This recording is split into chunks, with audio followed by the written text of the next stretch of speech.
오늘 욥기 14장 17절부터입니다.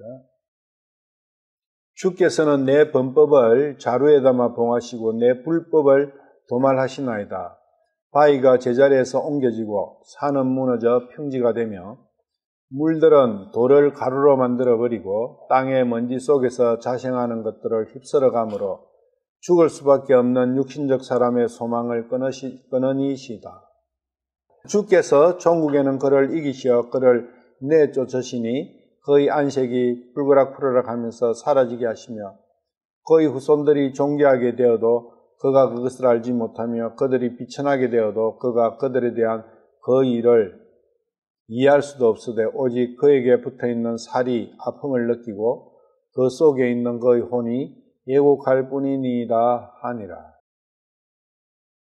18절부터 이 끝 문단은 육신에 대한 말씀이에요. 여기 그라고 나오는 이런 존재는 욥의 자신의 그 육신이다. 욥 자신이 아니라는 걸 잘 생각을 하셔야 돼요. 육신과 내 자신을 구분을 못하면 여기 분명히 욥은 그라는 자기의 육신을 그라는 3인칭 대명사로 자기와 이제 분리시켜가지고 이야기를 하고 있는 거예요. 17절 주께서는 내 범법을 자루에 담아 봉하시고 불법을 도말하시나이다. 범법과 불법을 처리하시는 방법을 구약에서는 이 범법은 자루에 담으면 옮길 수 있지 않습니까? 그래서 주님의 등 뒤로 던진다든지 깊은 바다에 넣어가지고 팍팍 밟아가지고 한다든지 그런 표현이 있어요. 그것은 범법을 이야기하는 열매를. 그런데 불법은 이사야서 44장 22절 말씀대로 도말하는 거죠. 불법은 옮길 수 있는 그러한 성질이 아니다 그죠. 열매가 아니니까. 그거는 그 자리에 이때 페인트를 칠해놨는다. 우리가 보기 싫은 거, 눈에 거슬리는 거는 낙서나 이런 거 있으면 지우든지 하면 되는데 잘 안 지워진다 하면 페인트를 칠해버리면 되지 않습니까? 범법과 불법의 처리 방식이 다르다는 거. 그런데 범법은 쉽다는 거예요, 처리가. 근데 불법은 그만큼 어렵다는 겁니다. 처리 자체가. 불법은 원죄라는 것을 인식하시면 돼요. 이 죄에 대한 부분, 그래서 불법의 죄가 있고 범법의 죄가 있죠. 죄에 대한 부분이 인식이 처음에는 성경을 알기 전에는 내가 한국 사람이면 한국의 법을 내가 어긴 게 없어요. 그러면 죄에 대한 인식이 없죠. 왜 내가 죄를 안 지었으니까 죄 지으면은 감옥 가든지 벌금을 내든지 해야 되는데 그런 경우가 없다는 거죠. 내가 감옥에 안 갔기 때문에 죄에 대한 인식이 없을 수밖에 없어요. 그래서 우리가 길 가는 있는 사람들 붙들고 당신 죄인이지 하면은 내가 언제 죄 짓는데 무슨 소리 하느냐 이렇게 이야기하겠죠. 거기서부터 시작한다는 거예요. 그러면 성경을 믿는다는 것은 또 다른 측면에서는 내 자신에게 대해서는 내가 죄인이구나 하는 참으로 내가 죄를 지었구나 하는 거기서부터 출발한다는 겁니다. 그런데 출발하는데 희미해요. 내가 죄인이라는 거 성경에서는 원죄도 있고 아담이 원죄가 있으니까 그게 내가 돌아서니까 죄인이다 하는 거는 뭐 성경을 믿으니까 그런 것 같은데 구체적으로 들어가면 내가 무슨 죄를 지었지? 이런 형태로 되는 거죠. 죄와 자신은 별 상관이 없다고 생각하면서 출발되지만 성경을 통해서 죄에 대해서 계속 성경을 보다 보면은 하나님과 나를 비교하게 되는 거죠. 그러니까 나와 다른 사람을 비교하면 죄 없는데 문제는 하나님과 나를 비교하면 말씀과 나를 비교를 하다 보면 조금씩 자신이 죄와 굉장히 깊이 있는 관련이 있다는 걸 알게 되는 거예요. 성경은 그걸 말씀하시는 거예요. 그래서 죄락하면 사람 대 사람, 이 세상을 살면서 세상 안에서의 죄의 개념이 아니다는 거. 우리는 그렇게 생각하고 내 죄를 인식할 가능성이 굉장히 큽니다. 왜냐하면 그렇게 많이 가르치니까. 근데 그게 아니다라는 겁니다. 말씀과 나의 관계에서 죄를 생각해야 된다. 말씀을 점점 더 많이 알아가면, 말씀을 조금밖에 모를 때는 죄도 조금밖에 없었는데, 그래, 내가 하나님 앞에, 내가 하나님 믿도 안 하고, 우상숭배하고, 뭐, 절에 가서 하고, 뭐, 이래 했으니까, 욕하지 마라 하는 거 욕도 좀 했고 하니까, 아, 내가 죄가 있는가 보다. 이렇게 출발을 하지만, 말씀을 점점 더 깊이 깨닫게 되면, 불법으로 가게 되는 거예요. 그러니까, 범법을 가지고 따지다가, 열매를 가지고 따지다가, 뿌리로 들어가는 거예요. 뿌리로 들어가면 죄는 하나님을 떠나 살한 그 자체가 온통 죄인 거예요. 그게 죄인 거예요. 그러면 죄 가운데 내가 살은 거예요. 그러면 죄가 몇 개가 될까요? 셀 수가 없어져 버리는 거예요. 욥이 그런 이야기를 하고 있는 거예요. 친구들은 계속 그 죄의 열매, 범법만 가지고 따지는 거죠. 그러니까 자기가 그걸 버릴 수 있는 거죠. 범법은. 열매는 내가 버릴 수 있어요.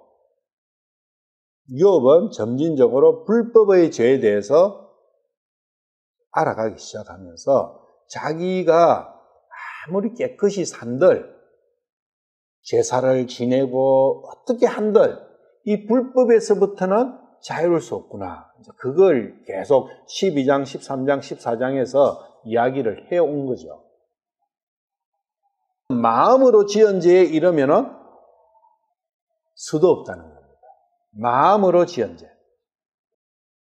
우리는 입으로 내뱉은지 행동으로 된 것을 죄라 생각하지만 성경 말씀에서는 마음으로 지은 죄를 말씀하시는 거예요.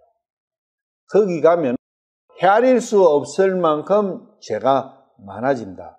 그래서 내 자신이 얼마나 흉악한 죄인인지. 그래서 종국에는 반역을 했고 살인을 했고 간음을 한 이 3대 죄악에 내가 옹통 빠지게 된다는 겁니다. 성경에서 가장 크게 하는 게 이 3가지예요. 십계명 전체를 온전히 내가 어기면서 살아간 거예요. 내가 왜 살인을 한 것인고, 내가 왜 반역을 했고, 내가 왜 간음을 했고, 내가 왜 우상숭배를 했는지 그것이 정확하게 자기께 돼야 되는 거예요. 왜 도적질을 했는지. 찬송에도 내가 완전히 흉악한 죄인이었구나. 그게 많이 나오죠. 바울 사도도 자기 고백 속에 그런 게 나오고. 그게 왜 그러냐면은 이러한 마음에서 저지른 죄로, 불법의 죄로 들어가면 그렇다는 겁니다. 죄의 본질을 잘 알아야 됩니다. 그렇지 않으면 믿음이 형체 없는 그런 믿음으로 가요. 실체가 없는 믿음으로 간다고. 자기가 흉악한 죄인이라는 거, 완전 십계명을 숨 쉬는 것처럼 어기고 살았다는 그러한 통렬한 자기 성찰이 있을 때 비로소 믿음이 성장하는 거예요. 내가 죄인이라는 것이 되면 그 이후에는 어디로 가느냐 하면은, 내 인생 전체가 이 죄 때문에 그랬구나. 나를 하나님과 분리시키는 이 죄 때문에 그렇구나. 이 죄가 나의 원수였구나. 하나님과 떨어지게 만든 원흉이 나에게 있었구나. 하나님을 떠난 죄인된 내가 이렇게 비참하고 이렇게 불행하고 이렇게 슬프고 이렇게 고통스러운 삶을 살아가게 되는 모든 이유는 죄 때문에, 하나님과 분리된 그 상태 때문에 나왔구나, 이렇게 됐구나. 거기에 이르게 된다는 겁니다. 자기 자신의 인생의 삶의 이 굴곡진 어지럽게 살아왔던 그 무능력하게 죄만 짓고 살아온 거기에 대해서 관심을 가지게 되고 거기에서 헤어나보고 싶은 그런 마음이 생기는 거예요. 욥은 어떤 상황으로 가고 있냐면 자기가 율법으로 어긴 죄는 율법의 법을 어긴 그 죄는 자기가 제사를 통해서 깨끗이 된 거예요. 요한복음 8장에 간음하는 여자를 붙들어 온 그 유대인들은 그 전날까지, 그날까지 속죄일이에요. 그때가 속죄 주간이라고요. 이게 계속 제사를 지내고 자기들은 깨끗한 거예요. 1년 중에서 최고로 깨끗한 상태에서 자기들은 죄에 대해서 완전히 자신만만한 거예요. 그 상태에서 간음죄에 빠진 여자를 잡은 거예요. 그래가 그 여자를 예수님 앞에 고소하는 거예요.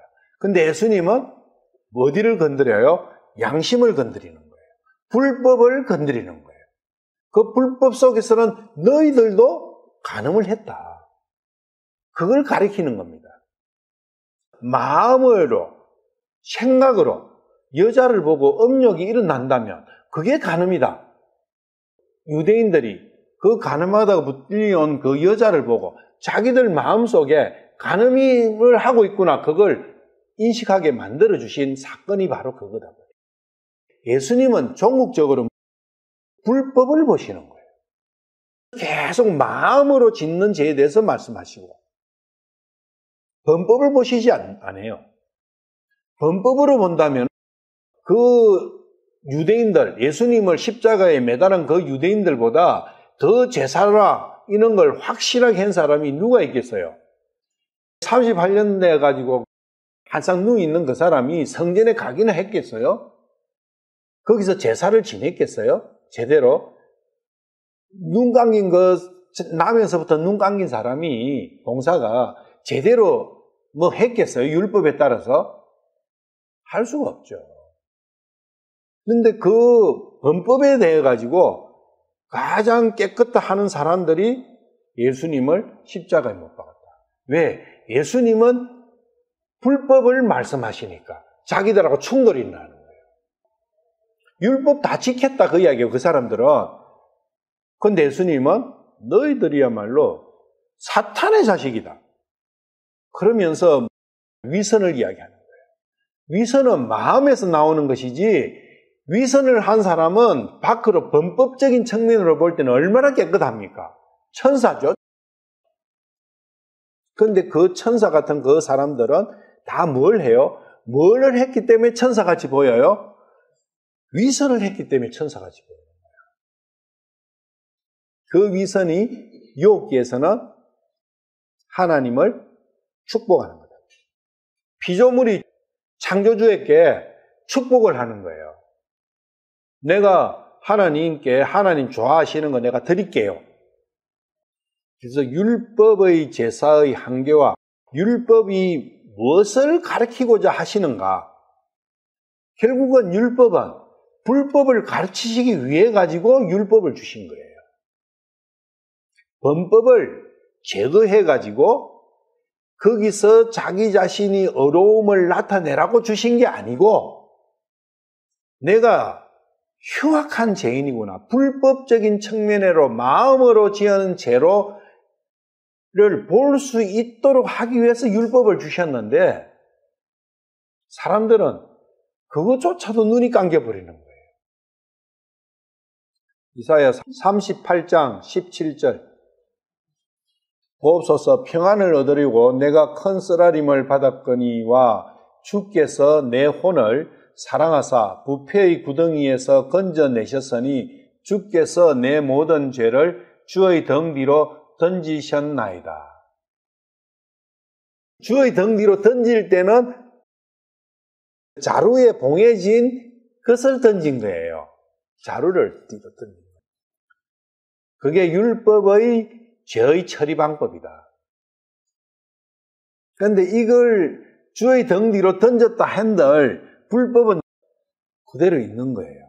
그래서 이사야서 44장 22절에는 불법은 도말하셨다. 도말하셨다는 것은 그대로 있다는 거예요. 보기 싫으니까 위에를 덧칠해놓은 것이지 있다는 거예요. 그게 있는 이상은 다시 태어나지 못한다. 그 이야기입니다. 중요한 것은. 그래서 이 구절을 가지고 구원을 논한다는 것은 어불성설이다. 있을 수 없는 이야기죠. 이러한 게 왜 그러느냐? 불법과 범법을 구분 못하는 데서 오는 거예요. 미가서 7장 19절. 그분께서 다시 돌이키시고 우리를 불쌍히 여기시며 우리의 불법들을 누르시리니 주께서 그들의 모든 죄를 바다의 깊음 속에 던지래. 바다의 불법은 누르는 거예요. 그러니까 불법은 없애는 게 아니라 눌러놨는 거예요. 그리고 범법들은 깊음 속에, 바다 깊음 속에 던져버립니다. 시편 51편 9절입니다. 주의 얼굴을 내 죄들에서 가리시고 내 모든 불법을 지어주소서. 여기서는 불법을 이야기하는 거예요. 지금 이 시편 기자는 불법을 아예 완전히 지워주십시오. 도말하는 게 아니에요. 여기서는 도말을 안 썼어요. 도말은 H2950이에요. 그런데 여기서는 H4229번을 썼어요. 4229번은 완전히 제거하는 거예요. 완전히 씻어버리는 거예요. 완전히 제거하는 거라고. 그 구분을 생각을 하셔야 돼요. 그래서 여기는 기도다. 불법을 도말하는 것 가지고는 그래도 안 되겠습니다. 완전히 제거해 주십시오. 그게 일어난 것이 메시아의 오심이고 십자가의 죽으심이다. 구약 성도들은 기도는 했지만 원함은 있었지만 불가능한 거예요. 왜? 메시아가 오셔야 되니까. 그게 불법을 지우는 재료가 예수님의 피다. 그 예수님의 피 없이는 이 불법은 정리가 안 되는 거예요. 동물의 피나 동물의 제사로는 동물의 피는 범법은 제거가 돼요. 그게 히브리서 7장, 8장, 9장, 10장까지 쭉 말씀입니다. 신명기 32장 33절, 34절. 그들의 포도주는 용들의 독이요 독사들의 지독한 독이니라. 이것이 내게 쌓이고 내 곳간 속에 밀봉된 채 있지 않는. 이게 처리가 안 되는 거예요. 밀봉된 채로 곳간에 정리되어 있는 거예요. 이게 완전히 정리가 돼야 되는데. 이 독사의 독이 선악과의 독이죠. 이게 양심이라는 걸 알 수가 있죠. 그래서 양심에서 우러나오는 것이 불법의 죄다는 거죠. 무법하고 불법하고 설명하실 수 있어요? 무법은 없을 무자에 법법자예요. 법이 없는 상태. 무법의 죄. 이 말이 성립이 됩니까? 법이 없으면 죄가 없는 거예요. 그런데 있다는 거예요. 로마서에 그런 말씀을 해놨잖아요. 법이 없으면 죄가 없지 않습니까? 그런데 법이 없는데 죄가 있다.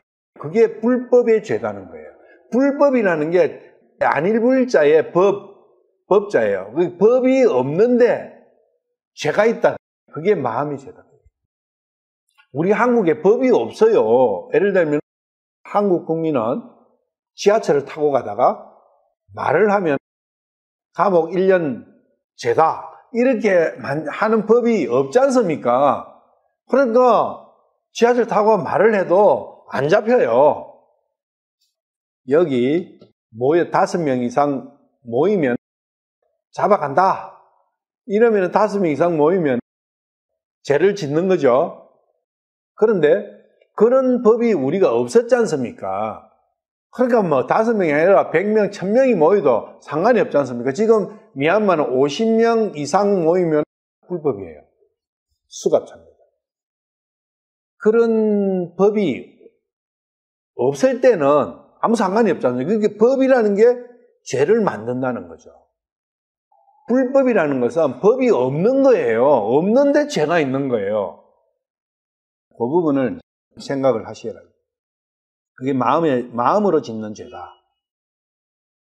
18절 바위가 제자리에서 옮겨지고 산은 무너져 평지가 되며, 여기 바위하고 산 두 개가 나와요. 바위는 여기 제자리에서 옮겨진다는 게 아니고요. 바위가 있는 그 자리에서 사라진다. 없어져 본다.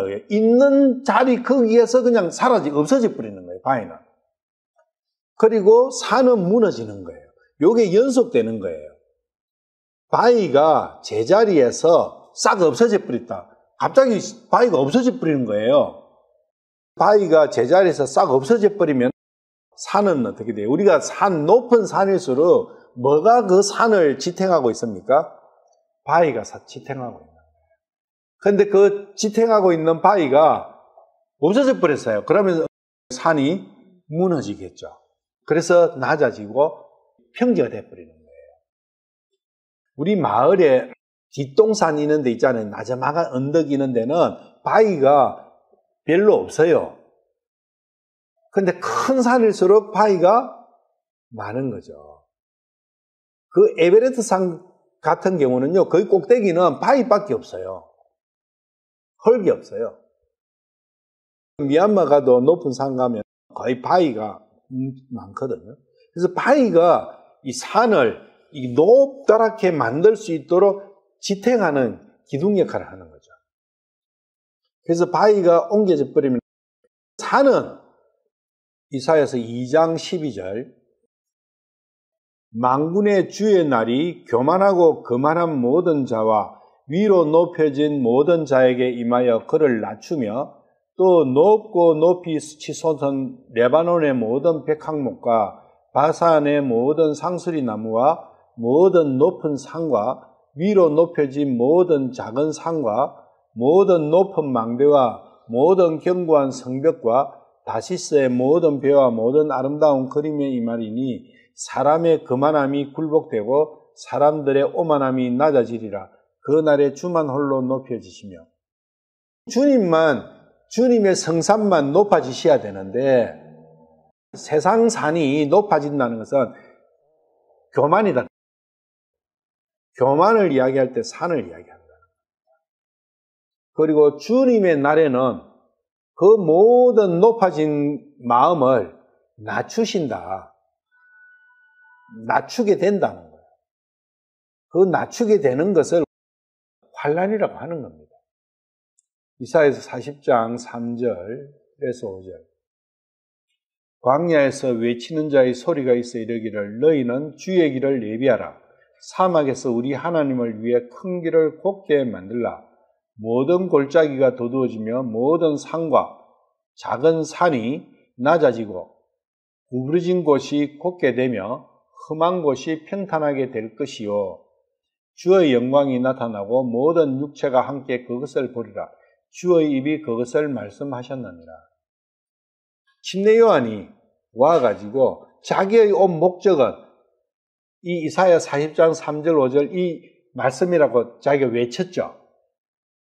이런 걸 보더라도 주님의 날은 주님께서 오셔가지고 각자의 마음을, 죄를 정리를 해주시고 그 마음의 죄를 정리해 주시는 그 과정이라는 걸 알 수가 있는 거예요.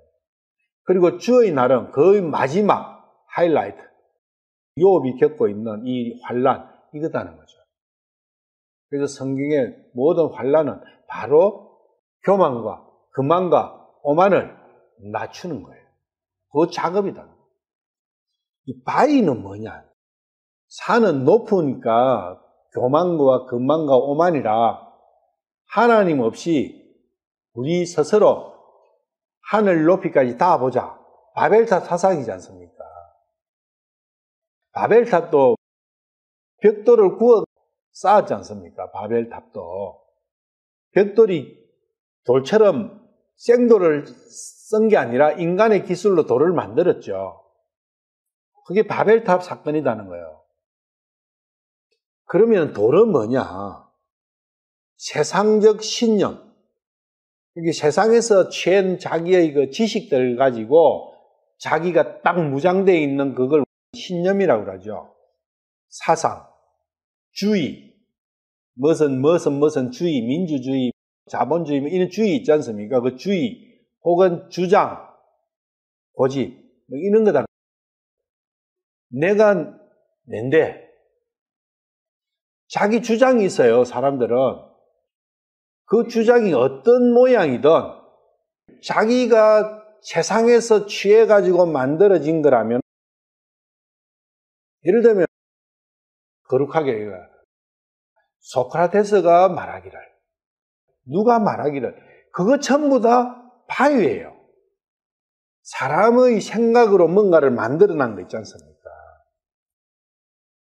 기술과 지식과 세상 지혜와 이런 걸로 이것들이 마음밭에서 제거가 되면 산은 자동으로 무너지는 거예요. 그게 산을 무너뜨리려고 할 필요가 없는 것이 바위를 빼내버리면 산은 무너지는 거예요. 그런데 그 산이 바위가 얼마나 하찮은 거냐 하면 진짜 아무것도 아닌 건데 그걸 갖고 산을 만들어 가지고 있는 거예요. 무서운 거죠. 오바댜 1장 3절. 바위 틈에 거하며 높은 곳에 처소를 둔 자여 네 마음의 교만이 너를 속였도다. 그 자가 마음속으로 이르기를 누가 나를 땅으로 끌어내리겠느냐 하는도다. 이게 교만이 나를 만드는 나의 모습이 되는 거예요. 교만은 하나님과 비기려고 하는 그 마음의 본질이죠. 산이 무너지고 흘러내리가 평지가 되는 이 과정을 회개하는 거예요. 그리고 성경에서는 대환란이라 한다. 심판이라 한다. 이사야서 65장 7절. 이 높은 마음이 어떤 것을 행하는가?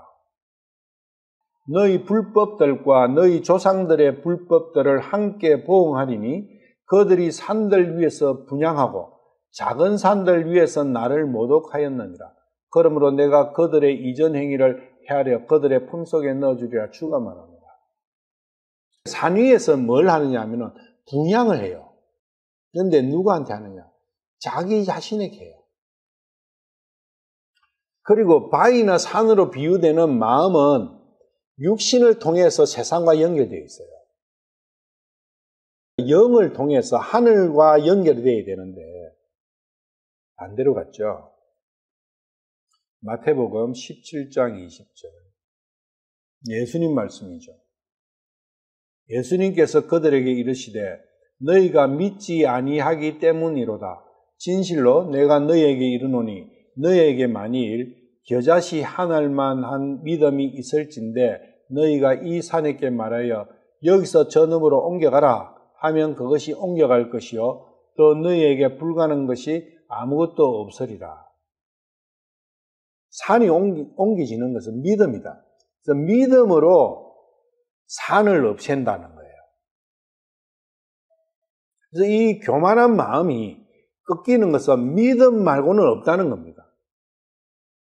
믿는다는 것은 내 주의와 내 사상과 내 기준, 내 마음의 기준이 있지 않습니까? 그런 것들이 바위라 했지 않습니까? 그 바위가 제거될 수 있는 유일한 길은 하나님을 믿는 거예요.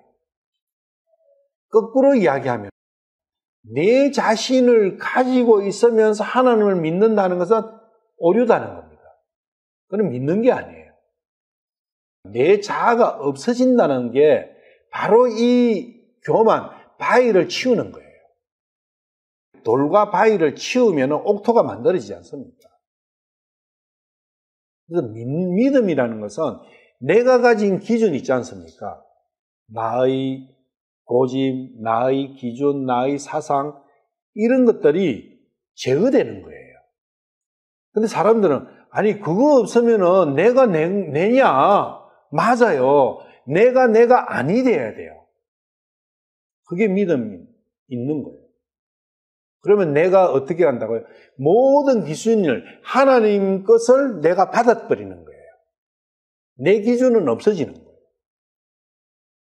근데 믿는다 하면서 내 기준대로 살아가면, 내 기준대로 이야기하면 믿는 게 아니죠. 마태복음 21장 21절. 여기도 또 똑같은 말씀 하시죠. 예수님께서 그들에게 응답하여 이르시되 진실로 내가 너희에게 이르노니 만일 너희가 믿음이 있고 의심하지 아니하면 무화과 나무에 일어난 이런 일을 할 뿐 아니라 이 산들어 옮겨져서 바다에 빠지라 하여도 그대로 될 것이요. 뭐든가 믿음. 그럼 믿음이라는 게 뭔지 정확하게 아시겠죠?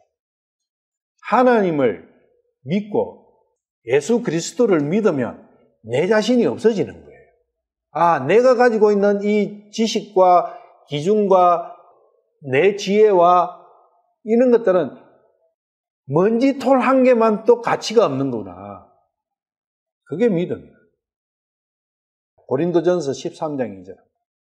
믿음을 정의를 알았는데 고린도전서 13장 2절에는 믿음, 소망, 사랑에 대한 부분이죠.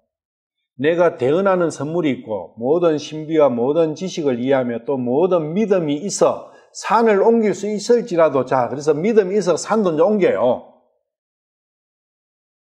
사랑이 없으면 내가 아무것도 아니다. 내가 하나님께 내 자아를 완전히 없애고 하나님의 기준을 내가 받아들이는 그것이 믿음인데 거기서 멈추면 안 된다 그 이야기예요. 거기서 사랑으로 가야 돼요. 내가 믿을 때는 저분이 너무나 훌륭하니까 나는 너무 쓰레기 같고 저분은 너무 금 같으니까 저 금을 내 걸로 취해야겠다. 그건 믿음이에요. 그런데 거기에서 멈추면 안 된다. 나중에는 그분을 사랑하는 마음에 가야 되는 거예요. 그게 종착역. 믿음과 사랑의 차이. 여기 18장 4절에 한번 봐봐요. 여기는 빌다스 이야기입니다. 그는 스스로 분노하며 자신을 찢는도다. 그분께서 너를 위하여 땅을 버리시겠느냐? 또 바위를 제자리에서 옮기시겠느냐? 여기 옮기다는 건 요게 똑같은 단어거든요. 이게 제거한다 그 이야기예요. 바위를 제자리에서 제거하시겠느냐? 이건 안 한다는 이야기예요. 네 같은 하찮은 존재 때문에 하나님께서 힘을 쓰시겠냐? 그런데 욥은 힘을 쓰신다 그 이야기예요. 친구들은 안 쓴다 그 이야기예요. 그러면 하나님께 언제 쓰신다? 이 친구들의 사고방식은 네가 열심히 하나님 앞에서 뭔가를 하면 그때 하나님께서 조금 이렇게 하시지 하나님한테 네가 빌지도 않으려고 하고 이거 뻣뻣하게 그렇게 계속 버티는데 하나님께서 네한테 그런 능력을 주시겠어? 안 주셔. 이렇게 이야기해요. 자, 어려움은 어느 게 맞습니까? 종교적인 관점에 보면 100% 친구들이 맞죠. 네가 개차반으로 있으면서 빌지도 않는데 하나님께서 오셔갖고 네를 도와준다? 어린만 부리는 말씀은 이야기도 하지만 그런 네가 뭔가 발버둥 치고 하나님 잘못했는데 빌고 제가 하나님과 잘 살게요. 11조도 잘하고요. 이것도 하고 이것도 할 테니까 하나님 조금만 도와주세요. 어느 게 맞겠습니까? 지금까지의 신앙생활이라고 하는 기준으로 볼 때는 시편 104편 18절 높은 산들은 들염소들의 피난처요 바위들은 산토끼들의 피난처로다. 높은 산에는 어떤 존재들이 있냐면 들염소 같은 존재들이 그걸로 피신하는 거예요. 그리고 바위는 산토끼 같은 존재들이 바위로 피신하는 거예요. 그럼 들염소가 누구? 산토끼가 누구냐? 그런 걸 좀 알아야 되죠. 잠언 30장 26절.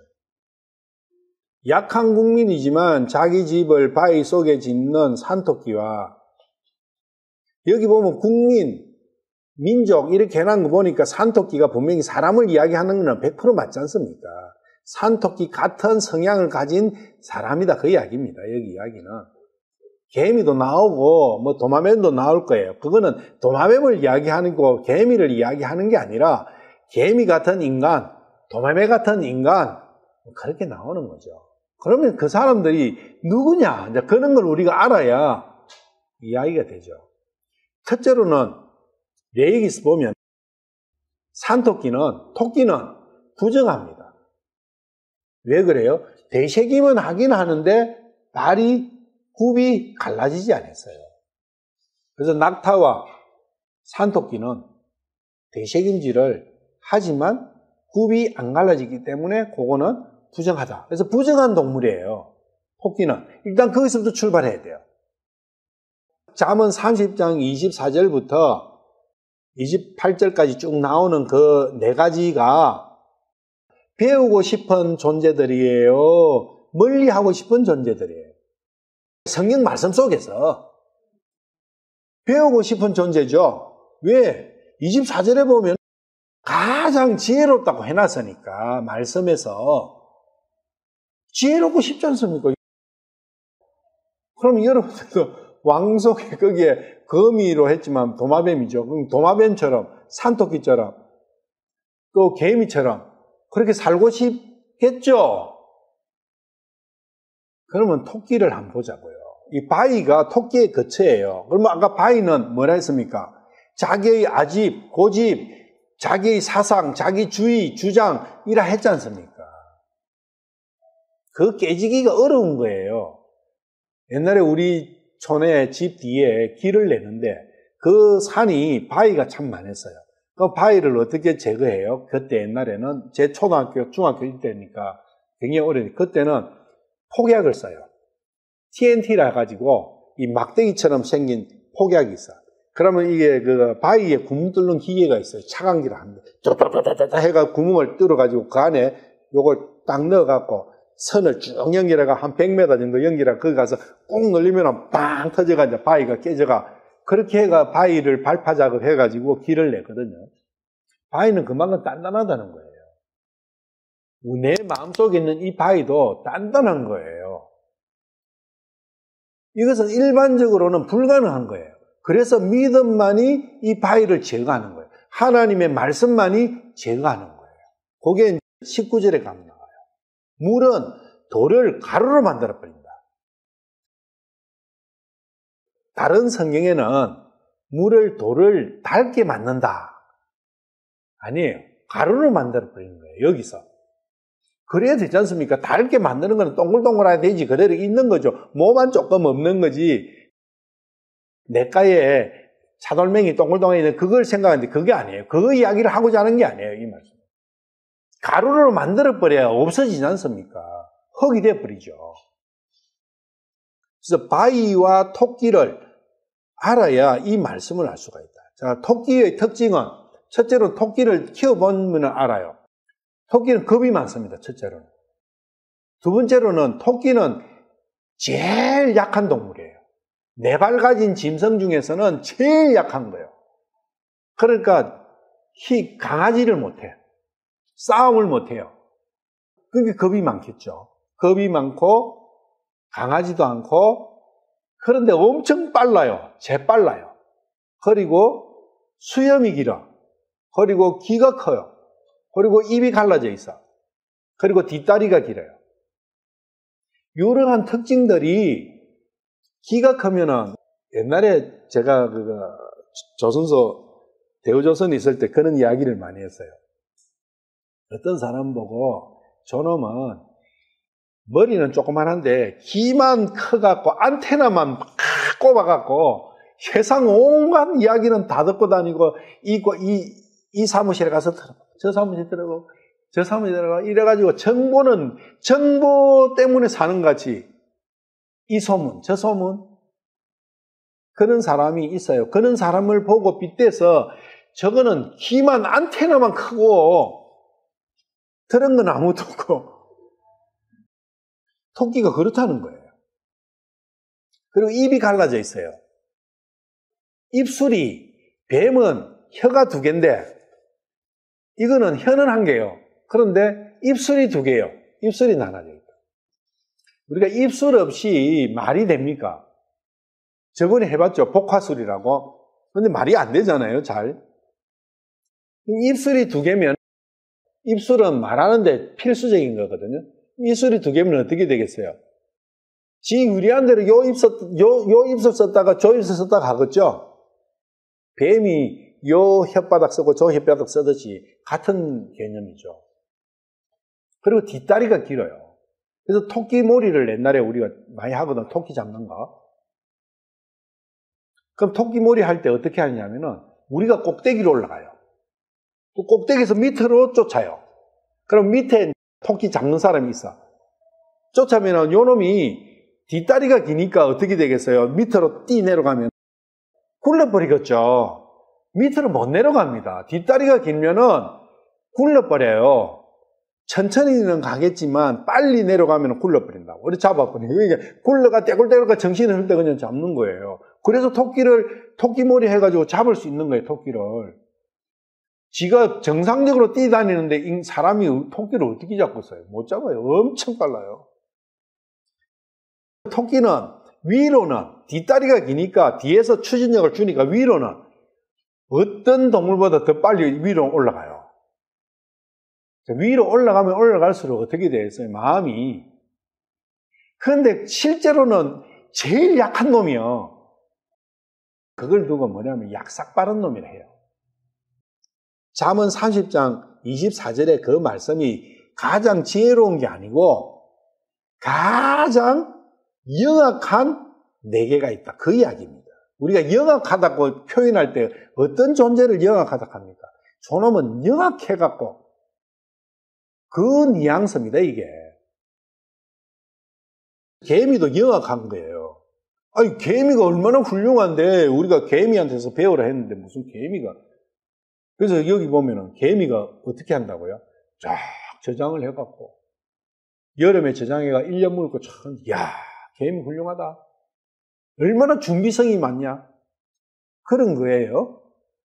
우리 메추라기 광야에서 하나님께 주셨을 때 어떻게 했어요? 그 사람들이? 많이 모은 사람은 얼마 모았어요? 그런데 그 사람들은 어떻게 됐어요? 그 메추라기 지 이빨 사이에 있을 때 죽어버렸죠. 하나님께서. 그리고 만나도 이틀치 모으면은 썩어버리잖아요. 그때그때 그래서 말씀은 살아있는 거니까 그 이야기입니다. 그러면은 개미는 악하죠. 악한 놈이죠. 하나님께서 제일 싫어하는 저장이에요. 우리 사람들은 어떻느냐? 특히 우리나라 평생 죽을 때까지를 위해서 저장하죠. 불안하니까 보험으로. 보험도 종류가 엄청 많아요. 암보험, 국민연금, 하여튼 셀 수 없을 정도로 보험 종류도 많거든요. 차보험, 무슨 보험, 집보험, 화재보험, 다 그게 뭐냐면은 이 개미예요.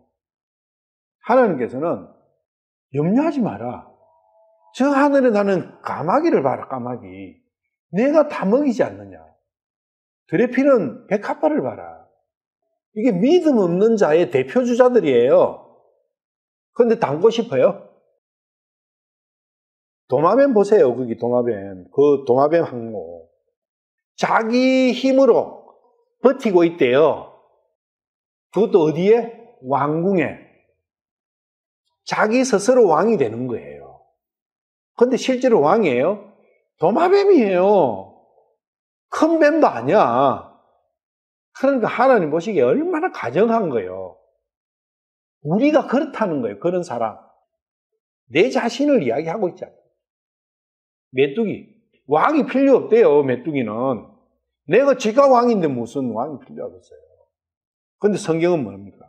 내가 왕이다. 내 왕국으로 들어와라. 내 백성이 되어라. 그런데 메뚜기는 거기에 정면 도전하는 거죠. 그 중에 한 개가 산토끼예요. 토끼라고, 토끼. 이런 존재가 되면 안 돼요. 토끼 같은 존재가 바위 틈새를 집을 삼는 거예요. 바위 속에 집을 삼는 거예요. 자기의 교만과 자기의 주의 주장을 자기의 집으로 삼는 거예요. 자기의 은신처로 삼는 거예요. 자기의 힘으로 삼는 거예요. 그만큼 어리석이거든요. 예레미야 49장 16절. 바위 틈에 거하고 산의 높은 곳을 차지한 자여, 네 두려움과 네 마음의 교만이 너를 속였도다.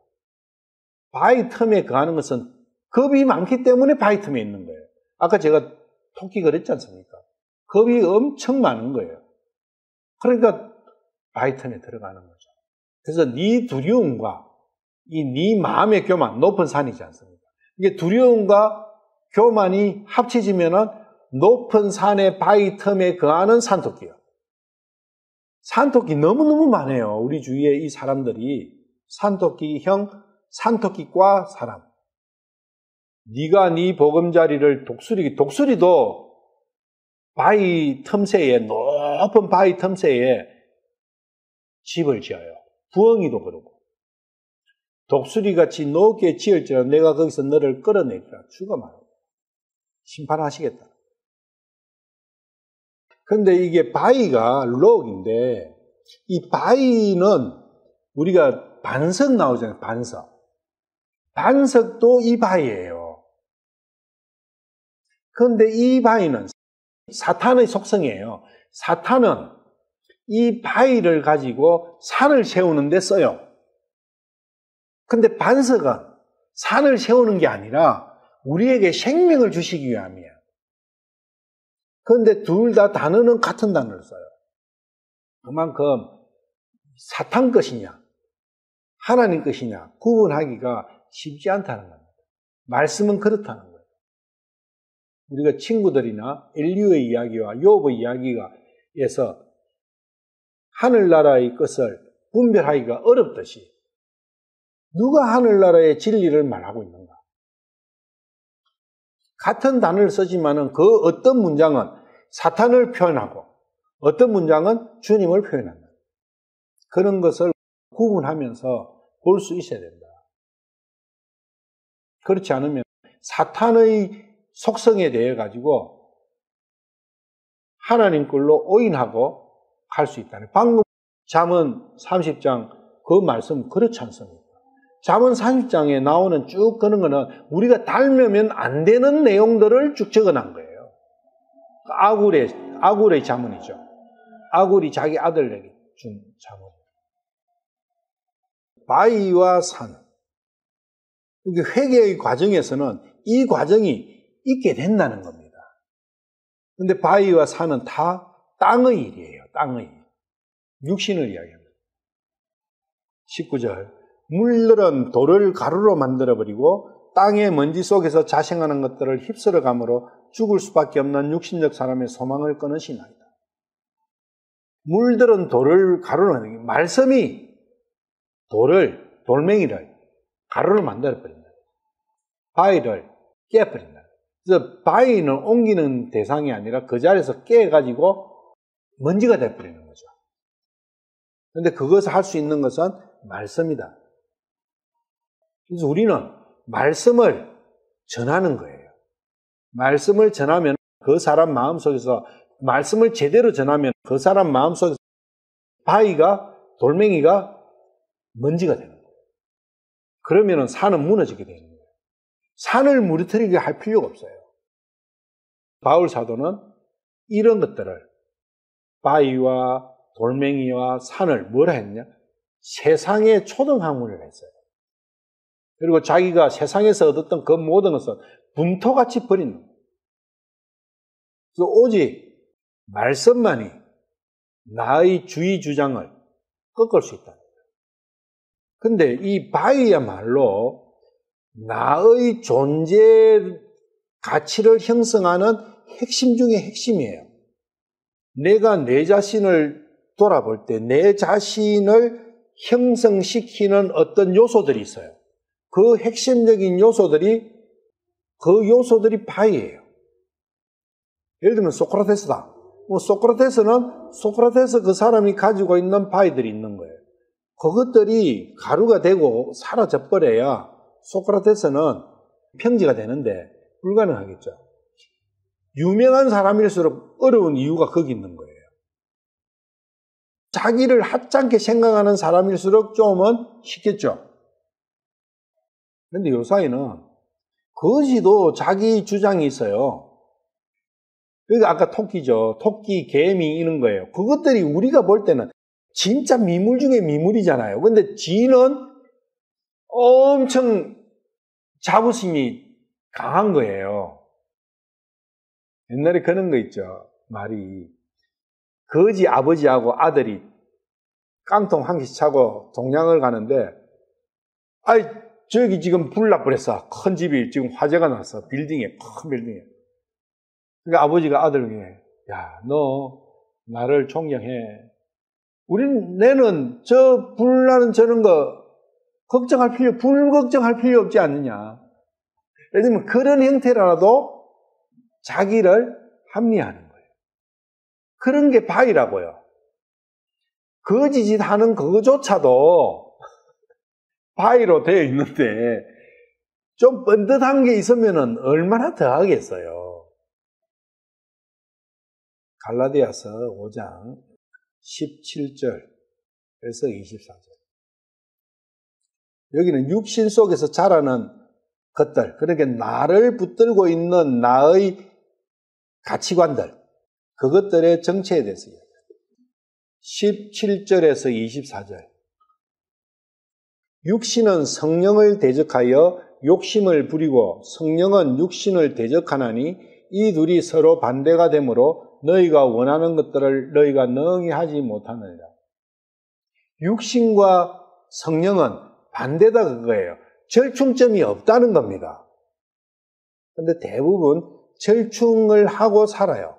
신앙생활을 한다면 이 갈라디아서 5장 말씀은 그리스도인들에게 하는 말씀이에요. 육신과 성령을 해놓은 거예요. 만약에 그리스도인이 아니면은 육신은 있지만은 성령은 이야기할 필요가 없는 거죠.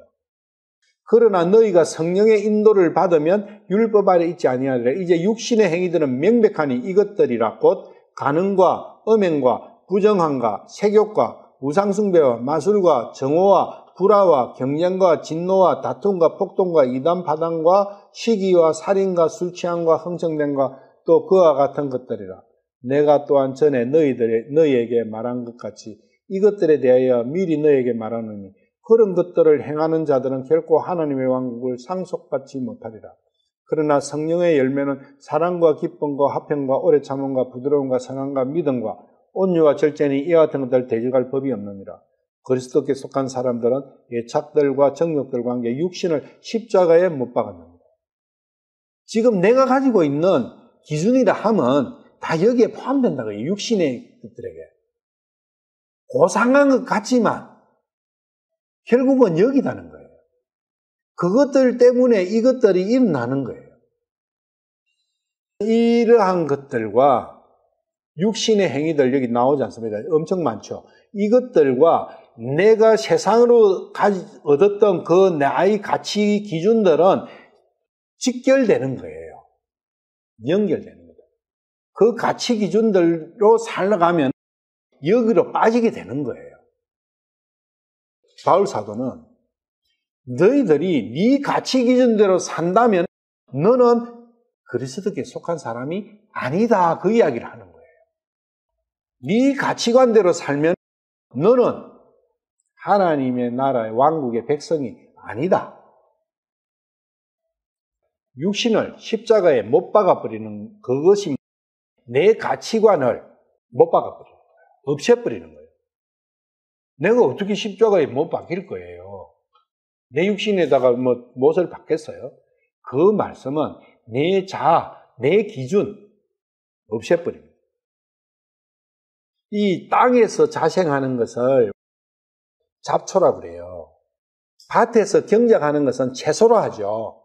그런데 채소는 너무너무 어려워요. 우리가 지금 끌로해서 채소 길러봤지만 너무너무 어려운데 잡초는 거름도 안 주고 이거는 없애려고 소금도 뿌리고 막 별짓을 다 하는데도 안 없어져요. 너무너무 이거 생명력이 끈질겨요. 잡초는 생명력이 끈질겨요.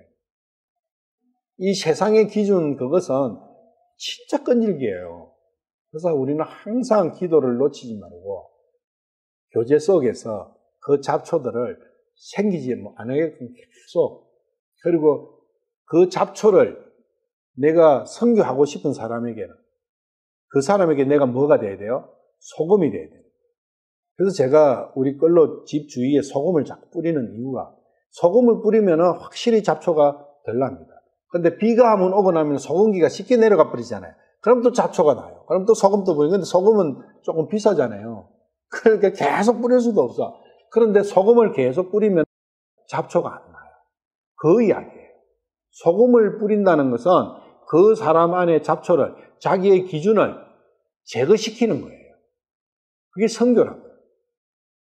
빛과 소금이라는 게, 소금이 뭐 맛을 절 낸다, 뭐 그런 부분도 있지만은 땅의 소금은 그게 아니다. 땅을 황폐시켜버려요. 땅은 황폐하게 돼야 돼요. 내 육신이니까. 육신의 정욕과 육신의 생각과 육신의 기준, 이 세상으로부터는 이 모든 것들, 육신을 잘 되기 위해 가지고 내가 배웠던 지식이나 요령이나 세상을 살아가는 기준이나 이런 거 있을 거예요. 그런 것들이 잡초예요. 그것을 제거시키는 역할을 내가 해야 됩니다. 그게 빛과 소금입니다. 빛은 다른 생명이기 때문에 다른 측면이고, 소금. 세상 속에서 내 밭이 비옥할 때는 절대 말씀 안 들어갑니다. 그게 황폐하게 돼요. 근데 그 잡초는 생명력이 너무 강하다는 거예요. 그래서 우리가 한번 소금 뿌리보고, 아유, 저 인간은 안 될 모양이다 하고 포기할 건 아니다, 그 이야기예요. 계속 뿌려요. 누가복음 12장 16절. 여기는 좀 길지만 여러분 다 한번 읽어보시죠. 16절에서 32절인데, 아까 이게 개미 이야기예요. 부자가 19절에 또 내 혼에게 말하기를, 혼아, 네가 여러 해 동안 쓸 많은 물건을 쌓아 두었으니 편안하게 쉬고 먹고 마시고 즐거워하라 하리라 하였느니라. 그러나 하나님께서 그에게 이르시되, 네 어리석은 자여, 이 밤에 네게서 네 혼을 요구하리니 그러면 네가 예비한 그것들이 누가 이것이 되겠느냐 하셨어요. 그러니까 온통 예비하는 여기에 온 인생을 바쳐버리지 않느냐, 지금 우리는. 내일 염려 때문에, 현실화되지도 않는 그 염려 때문에 현재를 다 소멸시켜버리지 않느냐. 내일 가면 또 현재예요. 또 내일 가면 모레 일을 또 염려해요. 모레 가면은 그 다음 거. 그럼 평생 뭐 때문에 살아서 죽을, 확실치 않는 내일 때문에 사는 거예요. 그 많은 어리석은 사람이 어디 있느냐고. 그래서 과거와 미래의 매이가 사는 이 인생 비참하죠. 현재가 없어진 이 인생. 그래서 현재의 나를 되찾아라는 거예요. 내 소망이 뭐냐? 자식이냐? 보험이냐? 연금이냐? 사업 성공이냐? 출세냐? 돈 많이 버는 거냐? 그것이 다 뭐냐? 헛개비 노름이다. 마태복음 6장 25절. 25절부터 34절은 그거예요.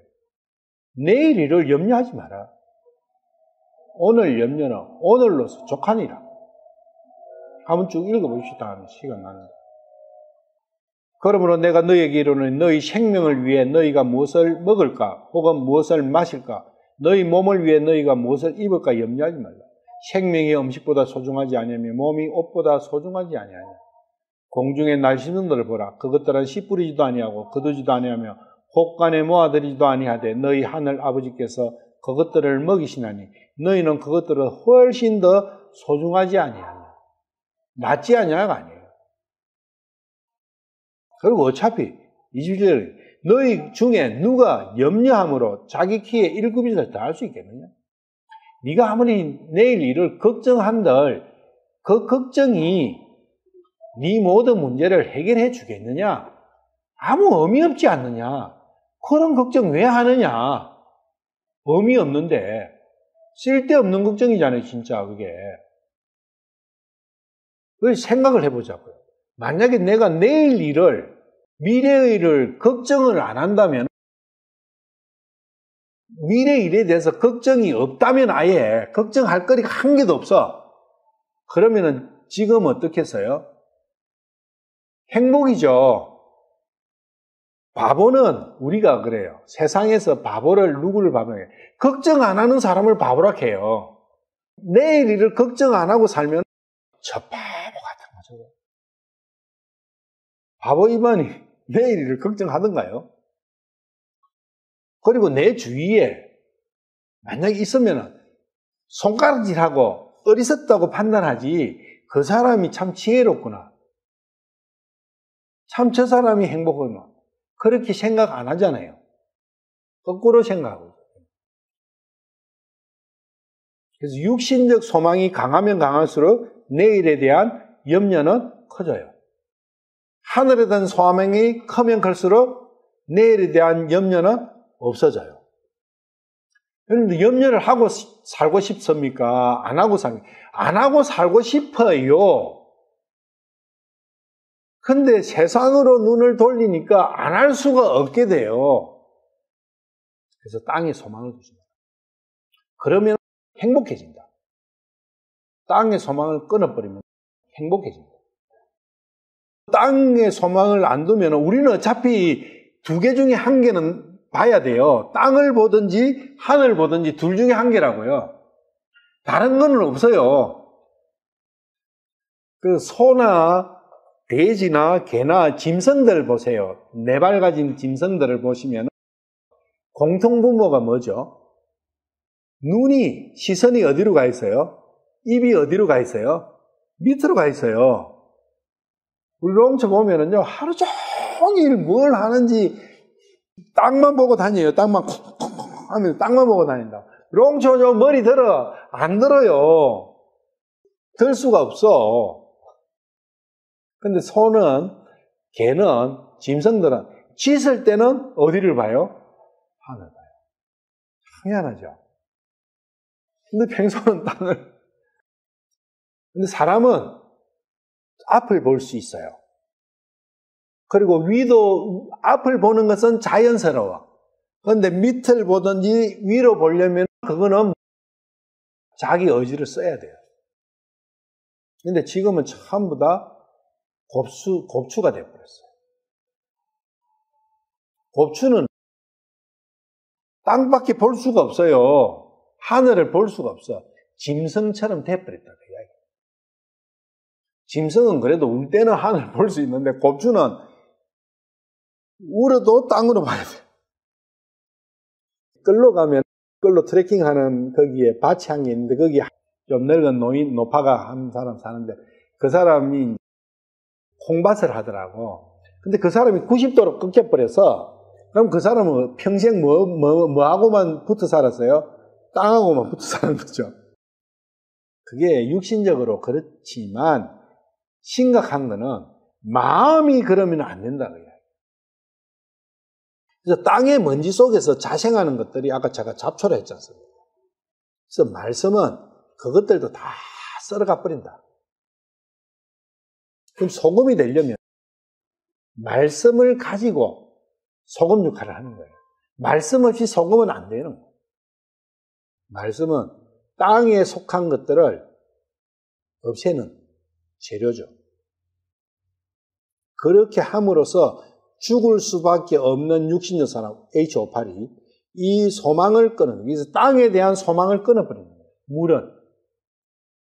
그래서 회개는 철저히 말씀을 통해서만이 회개가 가능하다. 그래서 땅의 육신적 사람의 육신의 소망을 끊게 되면 하늘나라의 소망으로 옮겨갈 수밖에 없게 되지 않습니까? 그런데 땅의 소망을 그대로 가지고 하늘나라로 이전이 불가능합니다. 안 돼요. 20절 주께서 종국에는 그를 이기시어 그를 내쫓으시니 그의 안색이 붉으락 푸르락 하면서 사라지게 하십니다. 이것은 죽음이에요. 결국은 이렇게 해가지고 육신적 소망을 끊으시고 육신을 결국은 죽이셔버리는 거예요.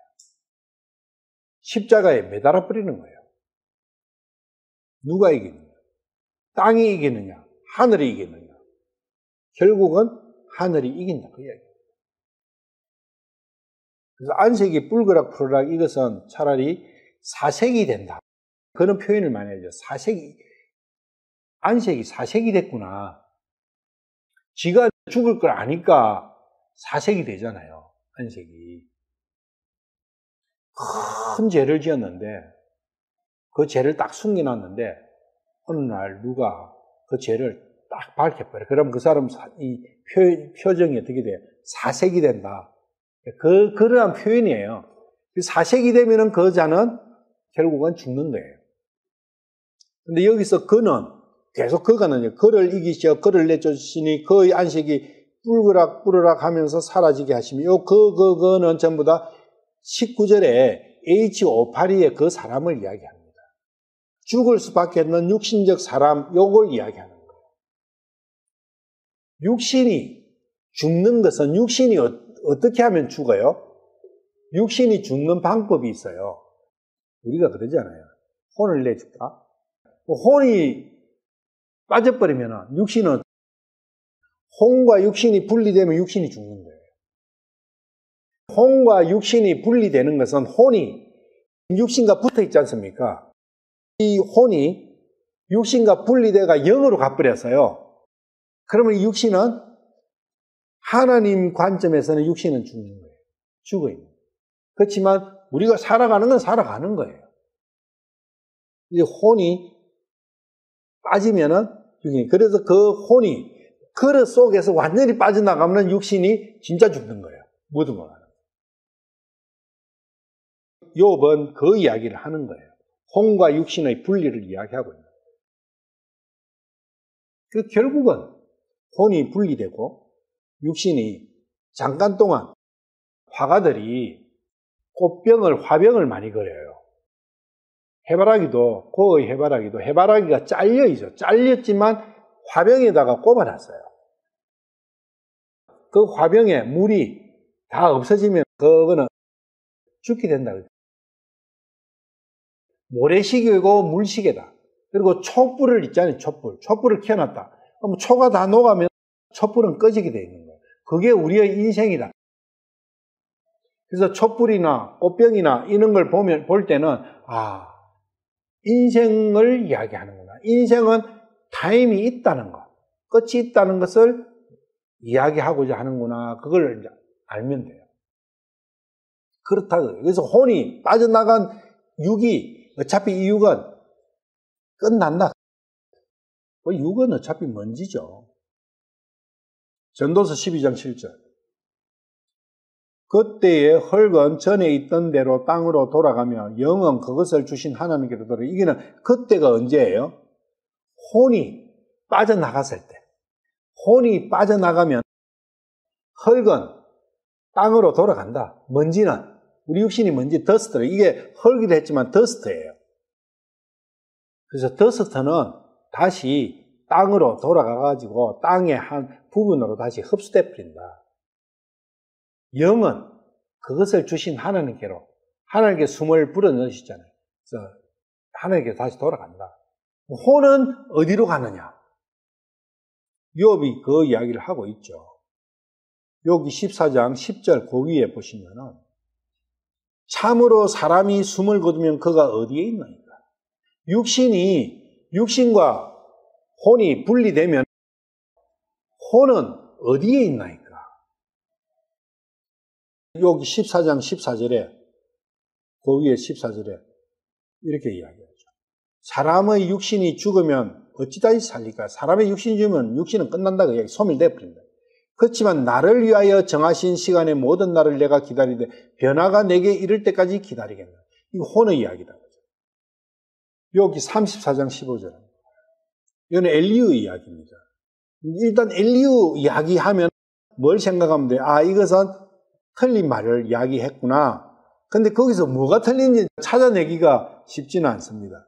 모든 육체가 함께 멸망하며 사람은 다시 흙으로 돌아가리라. 자, 어떻습니까? 이걸 읽어보면 틀린 거 없죠. 욥의 이야기나 엘리야의 이야기나 전도서의 이야기나 똑같지 않습니까?